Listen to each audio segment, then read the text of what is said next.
He was known as the Butterfly Man of Kuranda. After moving to Townsville in 1884, Frederick Dodd began studying and amassing a spectacular array of tropical insects. This extraordinary collection can be viewed for a short period every 4 years. It provides a colourful window into Queensland's past.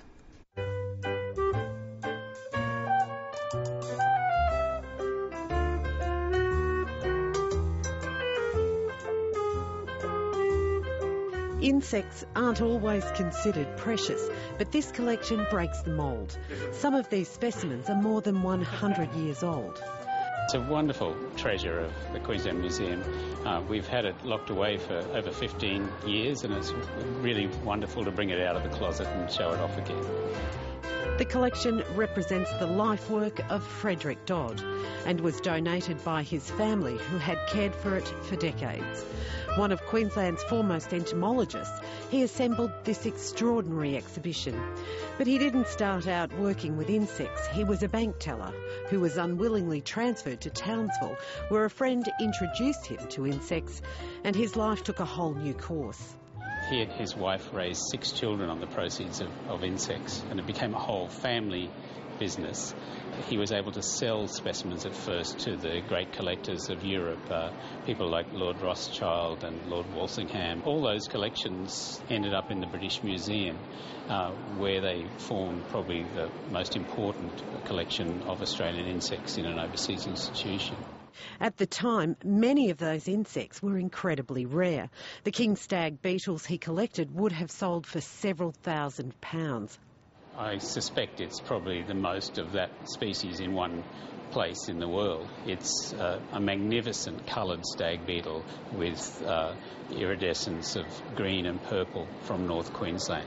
After their home was destroyed by a cyclone, Frederick Dodd moved his family to far north Queensland, where he set up a museum and eventually became known as the Butterfly Man of Kuranda.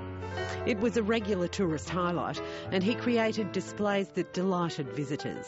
On the poetry case, it's a poem by Longfellow. The theme is Mother Nature, and it says, "And whenever the way seemed long or his heart began to fail, she, who's Mother Nature, would sing a more wonderful song or tell a more marvellous tale." And it's signed in Beatles, Longfellow. It's a lovely piece of Victoriana-type whimsy. The man was as popular as his exhibition. He was much loved. He's described by a journalist as a tall, courtly, polite gentleman, and he seems to have been a lovely man all round. Yeah. Curator Jeff Thompson is also an entomologist, so for him, working with the collection is a labour of love.